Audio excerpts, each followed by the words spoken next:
بسم اللہ الرحمن الرحیم۔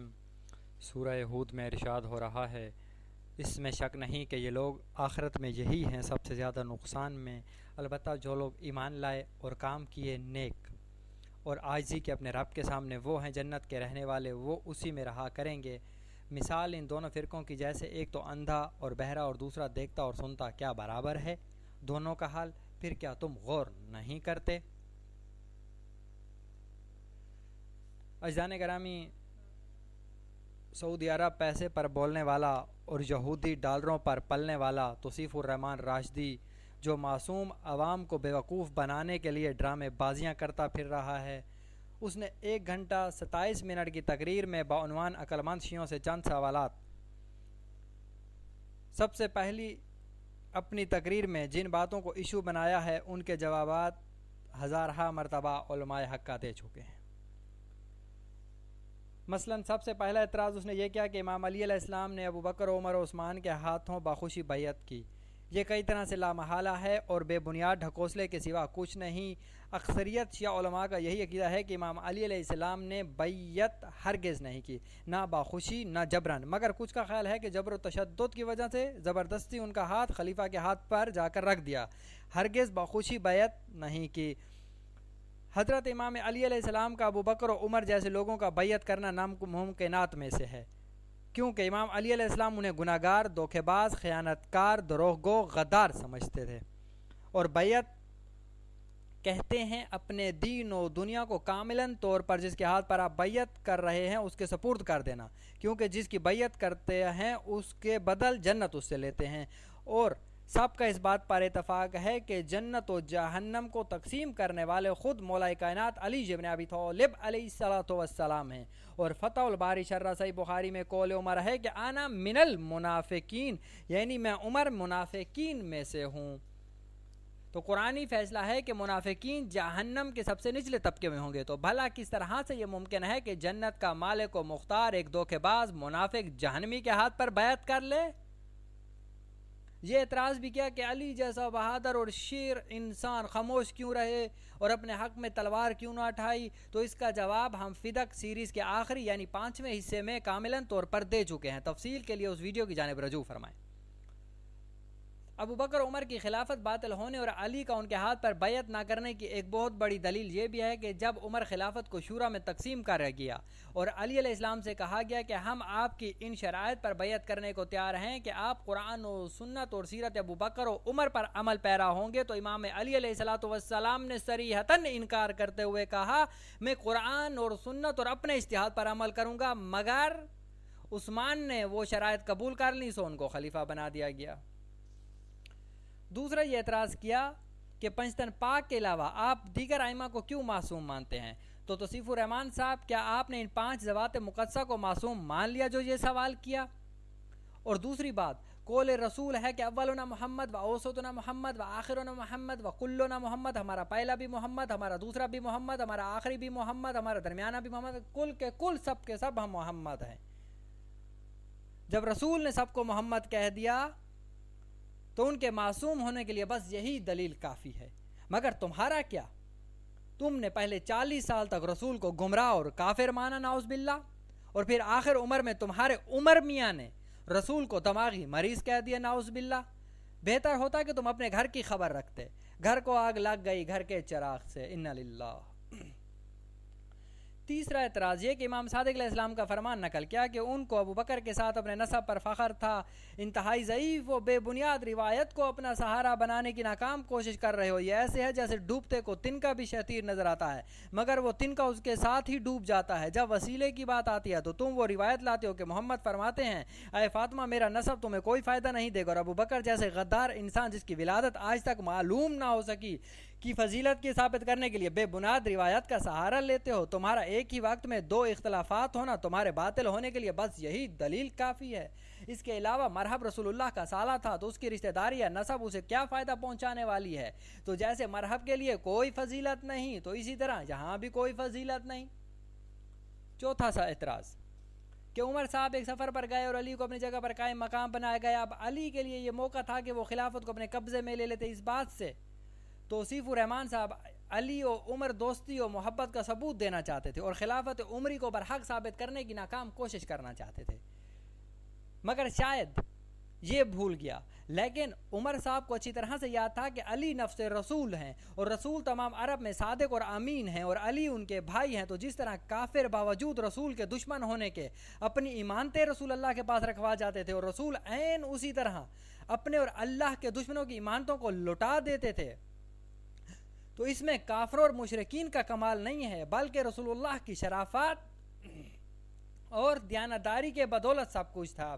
اور رسول اللہ کہا کرتے تھے میرے قرضے اور ایمانتیں یا میں لٹا سکتا ہوں یا پھر علی، کیونکہ علی اور میرا ہاتھ عدل میں برابر ہے۔ اب اس بات کو بقول تمہارے ہم صحیح مان بھی لیں تو اس سے نہ تو خلافت عمری برحق ثابت ہوتی ہے اور نہ کہیں محبت و دوستی کا عنصر نمایاں ہوتا ہے، بلکہ یہ عین ثبوت ہے اس بات کا کہ پورے عرب معاشرے میں عمر جیسا بدترین دشمن اہل بیت بھی جانتا تھا کہ اگر اس عرب معاشرے میں کوئی امین ہے تو امیر کائنات علی ابن ابی طالب علیہ السلام ہیں، اور یہ علی علیہ السلام کی شرافت اور امین ہونے کا عین ثبوت ہے کہ جس طرح عرب مشرکین کو رسول پر اعتماد تھا اسی طرح منافقین کو علی پر اعتماد تھا۔ پانچواں اعتراض کہ سجدہ گاہ پر کیا، تو اس کے لیے ہماری ویڈیو طریقہ نماز قرآن و سنت و صحابہ کی نظر حصہ دوم کی جانب رجوع فرمائیں۔ چھٹا اعتراض یہ کیا کہ جب امام مہدی علیہ السلام آئیں گے آل داؤد کی شریعت نافذ کیوں کریں گے؟ پہلی بات تو یہ ہے کہ ہمیشہ کی طرح یہاں بھی انتہائی غلط بیانی سے تم نے کام لیا۔ توصیف صاحب، جبکہ روایت کے الفاظ یہ ہیں کہ جب امام مہدی علیہ السلام آئیں گے تو داؤد کی طرح گواہ کے بغیر لوگوں کے درمیان فیصلہ کریں گے۔ دوسری بات یہ بات خبر واحد ہے کہ جو مفید یقین نہیں ہے، اور تیسری بات یہ کہ صحیح روایت میں ہے کہ امام مہدی علیہ السلام ظہور فرمانے کے بعد سیرت رسول کے مطابق عمل کریں گے لیکن آثار محمد کی تفسیر کریں گے۔ حوالہ بہار الانوار جلد نمبر 52 صفحہ نمبر 347۔ ایک اور روایت بھی سماعت فرمائیں، رسول خدا فرماتے ہیں کہ قائم میرا ہی بیٹا ہے، وہ میرا ہم نام و ہم کو نیت ہے، اس کی عادت میری عادت ہے، وہ لوگوں کو میری اطاعت و دین کی طرف دعوت دے گا اور قرآن کی طرف بلائے گا۔ حوالہ اثبات الہدا جلد نمبر 7 صفحہ نمبر 52۔ ساتواں اعتراض کہ ائمہ پہلو سے پیدا ہوئے، رسول اللہ پہلو سے پیدا کیوں نہ ہوئے؟ تو جواباً عرض ہے کہ تمام معصوم علیہ السلام پہلو سے پیدا ہوئے، صرف ائمہ کی بات نہیں۔ آٹھواں اعتراض تم نے نام امام پر کیا، جواباً اتنا کہوں گا کہ یہ بات کہہ کر تم نے اپنی کم عقلی کا ثبوت پیش کیا، اس خوشی میں تیری عقل کو 21 توپوں کی سلامی۔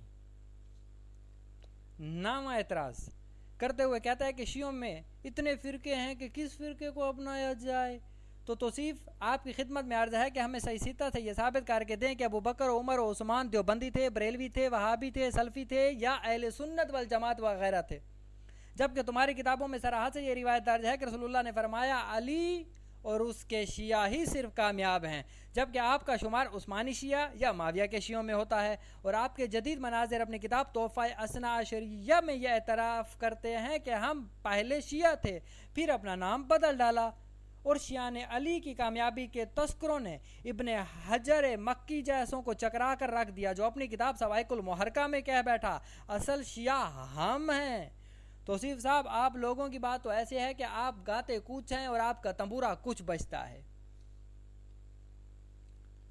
10واں اعتراض کہ بی بی فاطمہ کا نام امامت میں کیوں نہیں؟ عقل کے انے توصیف صاحب، لگتا ہے تمہاری عقل گھاس چرنے گئی ہے جو اس قسم کے لا یعنی سوال کر رہے ہو۔ ہاں، یہ تمہارے ہاں عورتوں کی امامت کی رسم ضرور ہوتی ہے، جیسے حضرت امام عائشہ نے نامحرم مردوں کو غسل جنابہ سکھانے کی امامت کرائی تھی۔ بی بی فاطمہ کی شان میں اتنا میں کہہ دینا کافی سمجھتا ہوں کہ فاطمہ فاطمہ است۔ 11واں اعتراض تم نے ماتم پر کیا، تو جواباً عرض ہے کہ صحیح بخاری، صحیح مسلم، سنن نسائی، ادب المفرد، مسند ابن عوانہ میں رسول خدا کا اپنی ران پر ماتم کرنا ثابت ہے۔ اس کے علاوہ تحفہ اثنا عشریہ میں امام علی علیہ السلام کا اپنی ران پر بھی پیٹنا اور ماتم کرنا ثابت ہے، اور تفسیر فخر الدین رازی میں ہے کہ جب حضرت یوسف علیہ السلام کو اپنے باپ کی حالت کا پتہ چلا تو قید خانے میں انہوں نے ماتم کیا۔ اس کے علاوہ حضرت سارہ کا ماتم بھی قرآن میں موجود ہے، مگر ان کے ماتم کرنے پر نہ پیغمبر ابراہیم نے منع کیا نہ اللہ نے منع فرمایا، تو تمہیں اعتراض کیوں؟ 12واں اعتراض تم نے یہ کیا کہ اکثریت صحابہ بعد وفات مرتد ہو گئے تھے تو انہوں نے اقلیت والے اصحاب کو قتل کیوں نہ کر دیا؟ تو جواباً عرض ہے کہ صحیح بخاری میں حضرت انس صحابی کی روایت موجود ہے کہ صحابہ نے بعد رسول سب کچھ بدل ڈالا، حتیٰ کہ نماز کو بھی بدل ڈالا۔ تو بتاؤ، جس صحابی کے خلاف انس صحابی بات کر رہے ہیں، ان صحابہ نے انس صحابی کو قتل کیوں نہیں کر ڈالا جو یہ رو رو کر سب کو سرعام صحابہ کے خلاف اکسا رہے تھے؟ 13واں اعتراض، تم نے ماتم حسین پر کیا، تو تمہاری اطلاع کے لیے اتنا عرض ہے کہ تمہاری مایہ ناز کتاب البدایہ والنہایہ میں بعد قتل حسین علیہ السلام بی بی زینب سلام اللہ علیہا اور تمام اسیران کربلا اور مستورات ہاشمیہ کا ماتم درج ہے، اور تمہاری خدمت میں سوالن عرض ہے کہ رسول خدا کی وفات کے بعد دین کی ٹھیکیدار اور نامحرم مردوں کو غسل جنابت کرانے والی امام صاحبہ نے وفات رسول کے موقع پر کیوں زور زور سے ماتم کیا، کیوں اپنا چہرہ پیٹا، کیوں اپنی چھاتی پر ماتم کیا، کیوں؟ حوالہ تاریخ کامل، حوالہ تاریخ طبری، حوالہ سیرت ابن ہشام، حوالہ تاریخ ابوالفدا، حوالہ سیرت علبیہ، حوالہ تاریخ خمیس، حوالہ البدایہ والنہایہ۔ 14واں اعتراض کہ امام علی علیہ السلام اور رسول خدا کی شہادت پر تم شیعہ ماتم کیوں نہیں کرتے؟ توصیف صاحب، آپ کی خدمت میں اتنا عرض ہے کہ بند کمرے میں بیٹھ کر تہمت تراشی کا کوئی فائدہ نہیں ہے۔ اللہ کا شکر ہے کہ شیعہ تمام معصومین علیہ السلام سوائے صاحب الزمان علیہ السلام کے ان کی ولادتیں بھی مناتے ہیں، ان کی شہادتیں بھی، اور ویسے ماتم داری کرتے ہیں جیسے امام حسین علیہ السلام کی شہادت پر۔ تمہارا 15واں اعتراض یہ تھا کہ قرآن میں کہیں پر بھی ذرا برابر امامت کا تذکرہ تک نہیں ہوا۔ لا حول ولا قوت الا باللہ العلی العظیم۔ آپ کی یہ بات سننے کے بعد توصیف صاحب، آپ کی جہالت ہم پر آشکار ہو جائے گی کہ منافق انسان قرآن و سنت سے بالکل نابلد ہے، ورنہ سورہ بقرہ آیت نمبر 124 میں واضح طور پر امامت کا ذکر ہے۔ خدا فرماتا ہے کہ میں تم کو کل آدمیوں کا امام مقرر کرنے والا ہوں۔ ابراہیم نے عرض کی اور میری اولاد میں سے، خدا نے فرمایا جو ظالم ہوں گے وہ میرے عہد سے فائدہ نہ اٹھائیں گے۔ اس آیت میں خدا نے ظالمین کا ذکر کیا کہ وہ اس امامت سے ہرگز فائدہ نہ اٹھا سکیں گے، تبھی یہ اجاز امامت ہے اور قدرت خدا ہے کہ اتنی واضح آیت امامت کی قرآن میں ہونے کے باوجود بھی تم جیسے نجدی زر خرید مولوی توصیف کو امامت کی آیات نظر نہ آ سکیں۔ انا للہ و انا الیہ راجعون۔ تمہارا 16واں اعتراض یہ ہے کہ تحریف قرآن پر اٹھایا، جبکہ تحریف والی روایات انتہائی ضعیف روایات ہیں شیعوں کے ہاں، مگر ان کی عقل پر حیرت ہے کہ جو ضعیف روایات سے استدلال اپنے لیے پیدا کرنے کی ناکام کوشش کرتے ہیں، جبکہ اس کے برعکس اہل سنت کے ہاں تحریف قرآن کا مسئلہ مسلم الثبوت ہے، جیسے فتح الباری شرح صحیح بخاری میں درج ہے کہ قرآن کے 40 پارے تھے۔ اب ہمارا سوال ان سنی صاحبان سے یہ ہے کہ موجودہ قرآن کے 30 پارے ہیں، وہ دیگر 10 پارے کہاں گئے؟ اس سے بڑا تحریف قرآن کا ثبوت کیا دیا جا سکتا ہے؟